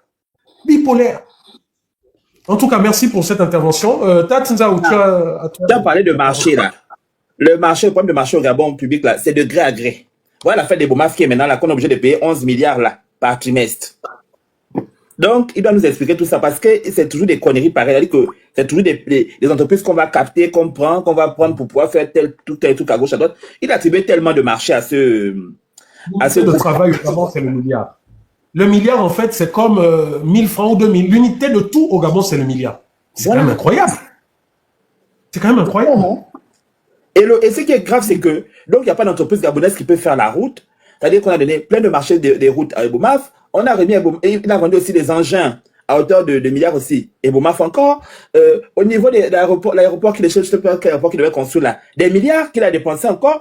On a remis encore Eboumaf la concession du port. Bon, moi je ne comprends pas. C'est sur quelle base? Il y a eu un marché d'appel d'offres, il y a eu quoi? Mais toujours de gré à gré, puisque tu ne vois tu vas regarder le journal officiel, tu ne vois aucun appel d'offres, tu ne vois pas tout ça. Ces marchés se font de gré à gré. Et c'est ce qu'a décrié le FMI dans ce rapport, c'est ce qu'a décrié les différentes institutions, la COBAC et autres, dans ces rapports. On est dans une mafia, le vol qui continue d'être fait. Et le pire, c'est qu'Oligui qui parle beaucoup, là, lui-même l'a dit. Bon, il ne comprend pas comment plus de 80% des marchés de l'État se sont faits de gré à gré sans respecter les normes. Vous avez entendu que des gens ont été emmenés en justice. Et là encore, les kounabélistes, ces gens-là ont encore le bon langage. Oh, mais vous savez, si on met tous les voleurs en prison, il n'y aura pas de place. Mais donc, qu'est-ce que vous êtes en train de dire? Mais vous volez. Il ne connaît pas la personne et puis il voyage avec lui, qui n'a pas signé avec lui. il voyage avec ces personnes, puisque la route qui a été construite là, c'était un contrat qui a été signé tripartitement, c'est-à-dire qu'avec BGFI et lui. Donc il était dedans. Ils ne se mettent pas hors. Et que lui marchait avec lui pour voyager, pour faire les affaires. Donc ça veut dire qu'en gros, même quand il est dans ses rencontres avec d'autres présidents ou d'autres personnalités, il était avec le monsieur de Bomaf. Et qu'aujourd'hui, il fait fi de ne pas connaître. Je demande à tous les Gabonais de regarder la fameuse campagne présidentielle. Quels étaient les avions que Oligui Nguema utilisait? Allez-y regarder. Là encore, j'ai vu Oligui Nguema en Arabie Saoudite. Regardez les logos, regardez l'avion qu'il utilise. Regardez, c'est l'avion de qui? Du propriétaire des Bomaf. Avant la campagne, c'est lui qui avait les marchés. Après la campagne. Là encore, le Gabon utilise. Et comme par hasard, c'est lui qui va acheter au Pakistan des hélicoptères militaires pour le Gabon. Mais nous avons des gens qui viennent vous dire qu'Oligui Nguema, c'est lui qui est venu arranger le pays. Arranger le pays dans la même mafia qu'auparavant. Les mêmes qui ont tapé sur les Béninois, oh, porté, oh, chassé, oh, la souveraineté du Gabon. La souveraineté de votre pays, vous la donnez au monsieur des Bomaf. C'est lui qui va même acheter l'armement militaire du pays. En fait, si jusqu'à présent, vous ne voyez pas le mal que ces gens sont en train de faire, la raison, c'est pas que vous ne voyez pas, c'est que vous mangez avec ces gens. C'est tout. Et vous ne parlez pas parce que vous avez votre mangement. Là, je m'adresse aux gens comme les Danger, à toutes ces personnes qui mangent avec le pouvoir. Je m'adresse aux gens comme Fumbula. Des gens qui n'ont jamais travaillé de leur vie pour le privé, pour le public, mais ce sont eux qui veulent expliquer tout aux Gabonais. Des gens qui n'ont même pas de famille, pas d'enfants, mais ce sont eux qui veulent expliquer aux Gabonais, ah non, vous savez, la famille, il faut gérer comme ci, comme ça. C'est une honte. C'est une honte. Et je vous le dis, écrivez partout où vous le voudrez. Quand Orekoula est jaloux, il est aigri. Ok, j'accepte. Et mon cœur reste ouvert. Mais tant que vous viendrez sur la place publique, pour vouloir vous ériger en donneur de leçons alors que vous n'êtes rien, je sortirai pour contrecarrer et casser ce que vous dites. Allez vous plaindre où vous voulez. C'est ça le jeu démocratique. C'est tout. Et si vous n'êtes pas d'accord, allons-y nous exprimer sur des plateaux télé neutres. Voilà. Tatsinzaou, bonjour. Vas-y, s'il te plaît. Bonjour, princesse. J'accepte. Bonsoir, Christian. Bonsoir. Moi, je demande juste pour parler de Ebomaf, mais vous allez vous rendre compte que Ebomaf, c'est pire que Gagan Gupta à l'époque, avec Olam. Hein? C'est lui, à l'époque, Gagan Gupta, qui avait presque tous les marchés, là, tout ce qui était fait, c'était pratiquement Gagan Gupta qui avait.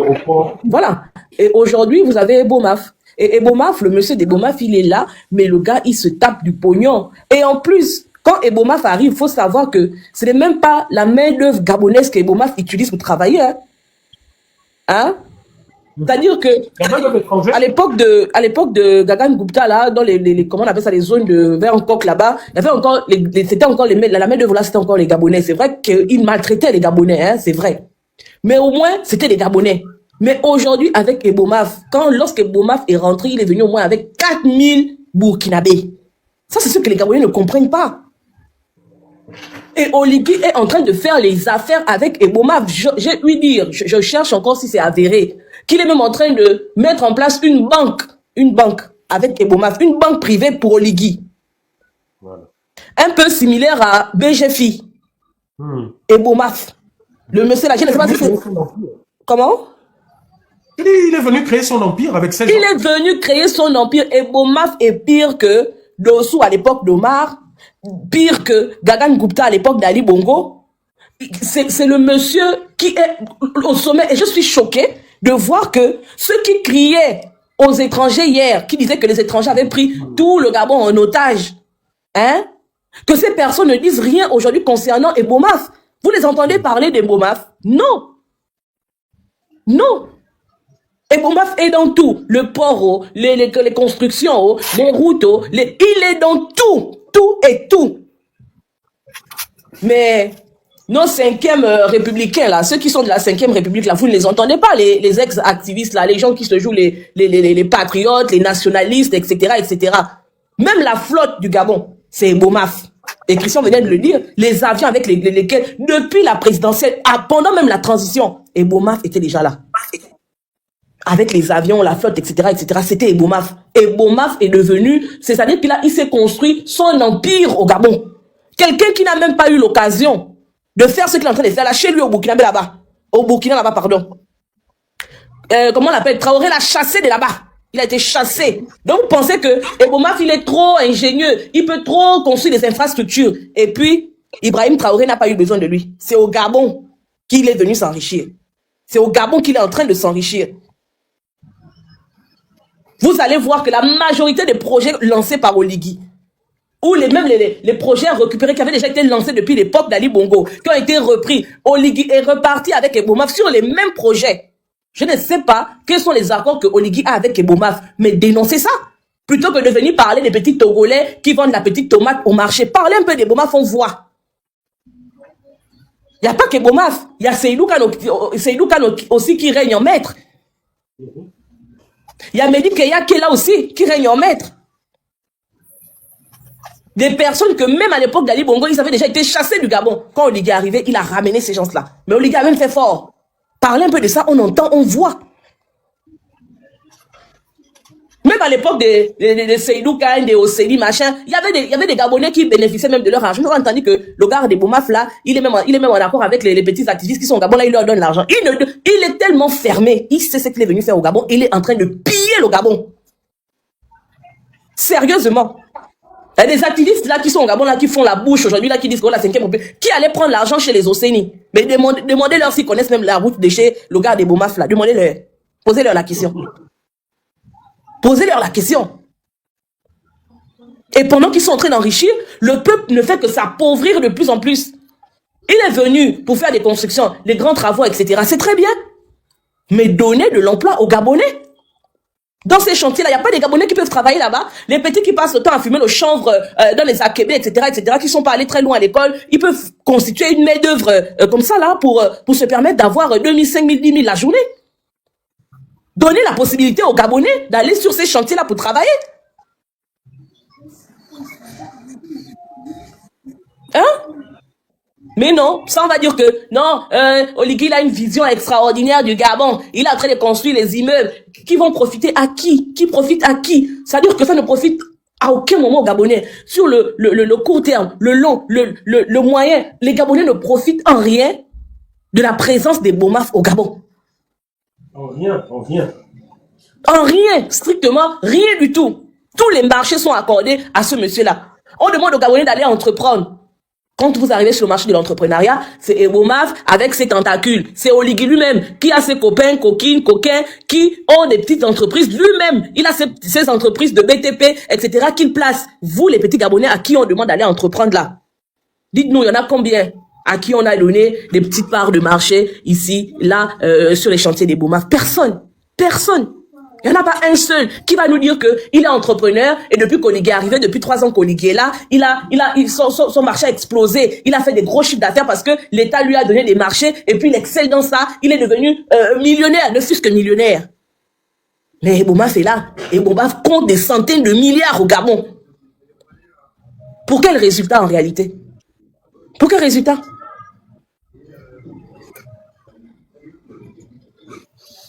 Aucun. Donc, je suis monté pour Ebomaf. Et il faut véritablement qu'on se penche sur la question du gars d'Ebomaf, là. Ce monsieur-là. Je suis en train de chercher, là. J'avais la photo, mais c'est dans les téléphones, comme je suis en live. La photo où on voit les avions d'Ebomaf, là, chez les Arabes, là, tout ça, avec Oligui, la descente d'avion, tout ça. C'est ça, là, que je cherchais, que je voulais montrer ça, mais c'est dans les téléphones. Oh, la souveraineté du Gabon. Ah bon? Le Gabon est souverain lorsque c'est Ebomaf qui gère la flotte, même la flotte présidentielle. Mais Ebomaf, en réalité, il fait même dans quoi? Il fait dans tout. Dans tout. C'est incroyable. Il ne peut pas faire dans tout. Il ne peut pas faire dans tout. Si Oligui était sérieux, il aurait peut-être donné un ou deux marchés à Ebomaf, donné 1 ou 2 marchés aux Gabonais. Ça veut dire que quand on parlait de Mehdi Keyak, parlons de la vente de véhicules de luxe. On a dénoncé ça, ils sont venus nous dire que, mais il n'y a que Mehdi Keyak qui peut faire ça au Gabon. C'est quel Gabonais qui peut aller? Mais c'est pas vrai, c'est bien faux même. Qui peut aller acheter des voitures de luxe et venir revendre ça? Il n'y a que Mehdi Keyak qui connaît les marchés. Ah bon? Ah bon? Et vous êtes fiers de dire ça? Qu'aucun Gabonais ne peut récupérer le marché des véhicules de luxe au Gabon. Il n'y a qu'au Gabon qu'on voit ça. Où des Gabonais s'accordent pour dire que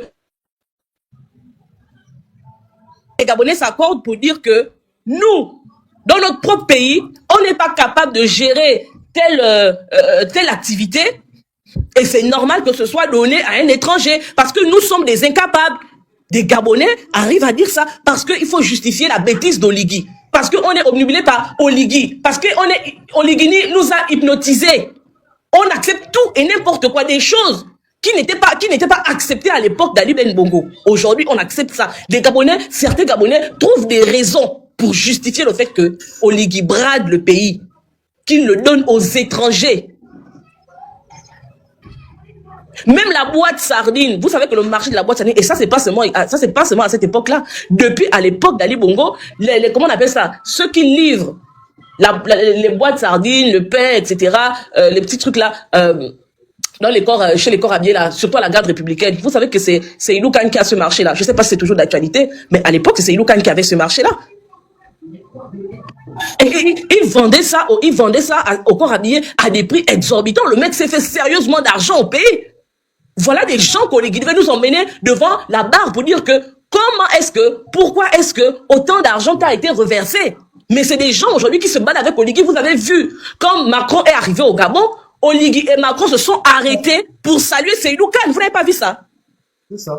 Et quand tu révèles tout ça, quand tu révèles ces contradictions, où vous dites que vous condamnez sous l'ancien régime, mais vous prenez exactement les éléments de l'ancien régime pour faire ci, là c'est normal. Et vous voulez moi orienter ma colère en disant non, en fait, tu dois t'énerver contre tel, mais contre tel ne t'énerve pas. Alors qu'ils étaient dans le même régime.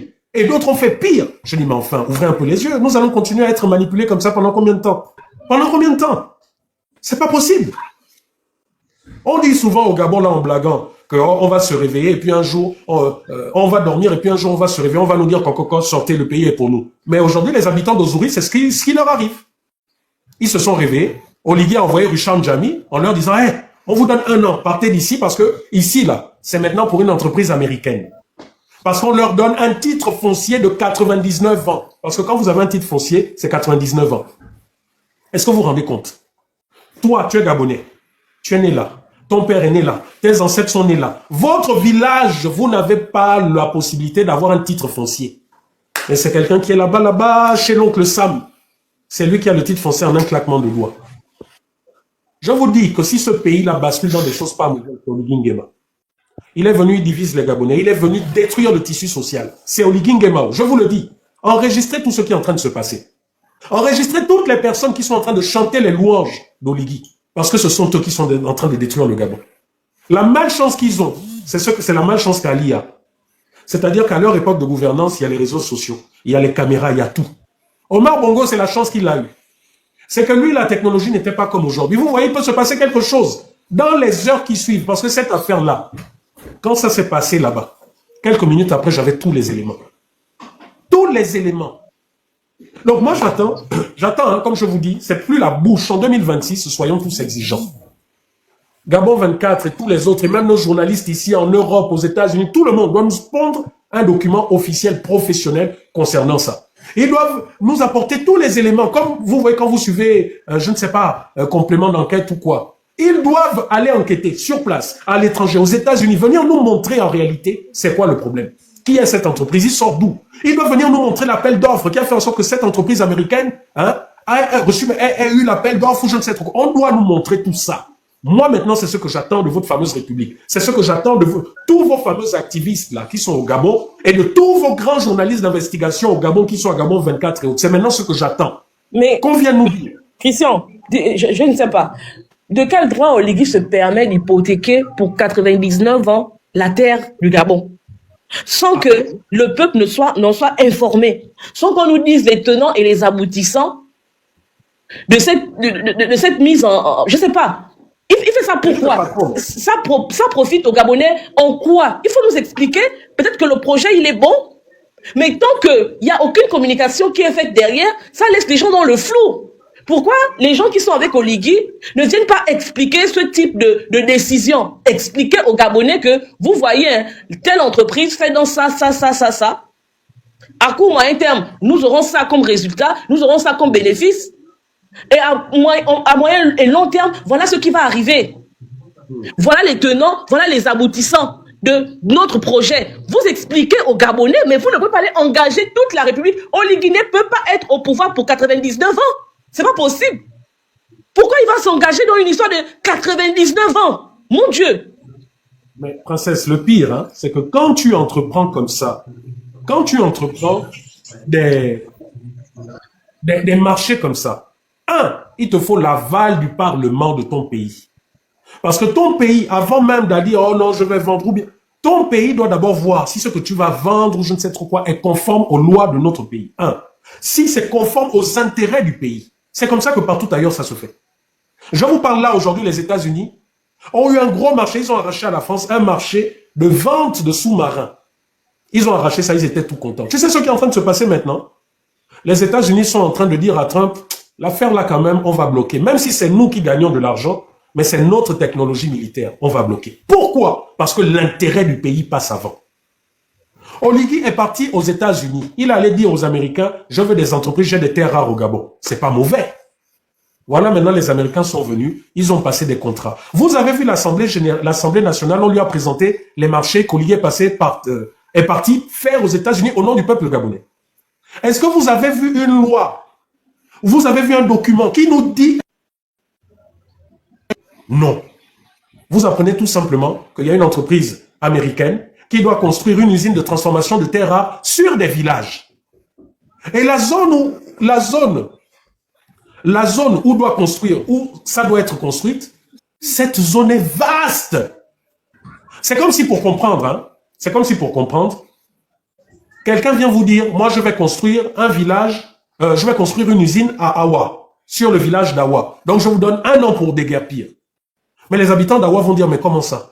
Donc c'est même pas qu'il y a des richesses sous notre village, non, c'est juste construire l'usine. Mais si vous voulez construire, il y a la forêt qui est là à côté. C'est ça là, il a envoyé Richard Djamil, je vous montre ça là tout de suite. Mais quand il demande aux populations de partir d'ici 1 an, est-ce qu'il leur a dit que voilà tel site que nous allons réaménager pour vous reloger, par exemple?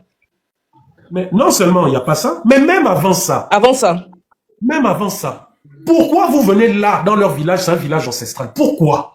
Je vous dis que là où ils veulent faire là, c'est pas la terre qui manque. Il y a des endroits vierges. Donc à un moment, tu te demandes, non, c'est pas un village, hein. Ozouri, là où je parle, c'est plusieurs villages, c'est tout un canton. Et c'est pas la terre qui manque, c'est pas l'espace qui manque. Donc je vous parle là, c'est pas que je vous montre, c'est lui, Richard Djamil. C'est lui, là. Attends, je me mets en grand. Tout le monde peut aller voir, hein, sur mon compte Facebook, vous pouvez aller voir la publication, le voilà. C'est lui, Richard Djamil. Maintenant, voilà le directeur général de cette fameuse entreprise. Il paraît que c'est Dusk ou Dusk, je ne sais pas. Voilà, là. La réunion là s'est tenue vendredi, ce vendredi là, il y a 2 jours. Voilà, vous-même regardez. Voilà ça là. Vous voyez? Donc je vous parle de quelque chose qui est déjà enclenché. C'est pas que c'est un projet, non. Oligui est en train de déjà enclencher, que non, ils sont en train de faire les études pour déjà commencer à implanter. Et ils donnent 1 an. Mais est-ce que les Gabonais qui me suivent là, est-ce que hier, c'était Leïma à Mwanda, Comilog a fait ça. Les Gabonais n'ont rien dit. On a traité Gaëtan Ayami comme un voyou, comme un bandit. Voilà, aujourd'hui, c'est Ozouri. Demain, ça sera où? C'est quand ça va vous attraper, peut-être dans le nord, peut-être à, je ne sais pas, à Mouila, à Chibanga, c'est à ce moment-là que vous allez vous lever. Je vous dis que nous, les Gabonais, nous ne sommes pas solidaires. Nous ne sommes pas solidaires, nous sommes méchants. Quand l'autre a mal, on regarde, on dit, ah, tant que c'est pas chez moi, je n'agis pas. Mais on a vu il y a quelques mois, les gens ont soi-disant attrapé la folie parce qu'ils étaient trop Gabonais, trop. On s'en prenait aux mamans. Allez-y, madame ou monsieur Ribek, allez-y, prenez la parole. Après, je vais te redonner Princesse Etat. Laisse son enfant, je pense là-bas. C'est pourquoi tu l'as entendu. Monsieur ou madame Rebecca, allez-y, prenez la parole. Okay. Votre micro. Ouvrez le micro, je vous ai envoyé la demande, s'il vous plaît. Rebecca, c'était la demande. Allez. Bon voyage au Pakistan. Vas-y, après on va redonner la parole à Princesse ou à Pis. Tat, ton micro. Tat Nzao. Aka, c'est mon téléphone qui a un problème ou quoi? Non, c'est bon. Je pense qu'elle est sûrement occupée. Peut-être qu'elle ne peut pas répondre. Ah, d'accord. Ben, donc, je sais pas, Princesse reprend ou alors Pis. Princesse, vas-y, hein, si tu peux. Il n'y a pas de souci. Non, mais moi, je venais par rapport à Ebomaf et puis je suis quand même choquée d'apprendre que Oligui peut se permettre de déloger. Il y a quelqu'un qui disait en commentaire que la constitution permet à Oligui de faire ce qu'il veut des terres du Gabon. Écoutez, quand on a fini de dire ça, on va dire quoi? Non seulement la constitution ne permet pas, c'est vrai qu'ils ont modifié la constitution, mais la faute à qui? On vous a dit non, cette constitution, vous ne l'avez même pas lue. Maître Yann est venu sur les plateaux de télé vous dire attention cette constitution-là, parce qu'on a dépossédé le préambule. Mais jusqu'à présent, en fait, princesse, la constitution-là s'oppose. Le préambule de la constitution dit que le peuple gabonais est souverain des terres et des sous-sols. Mais l'article 42 dit que c'est l'État qui est propriétaire. Est-ce que tu vois un peu? Je vous fais suivre ça tout de suite, vous allez comprendre.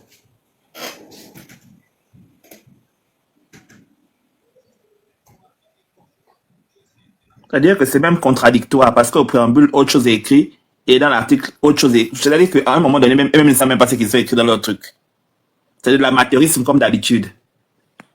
Suivez-vous même Maître Yann, quand il s'agissait de parler de la Constitution.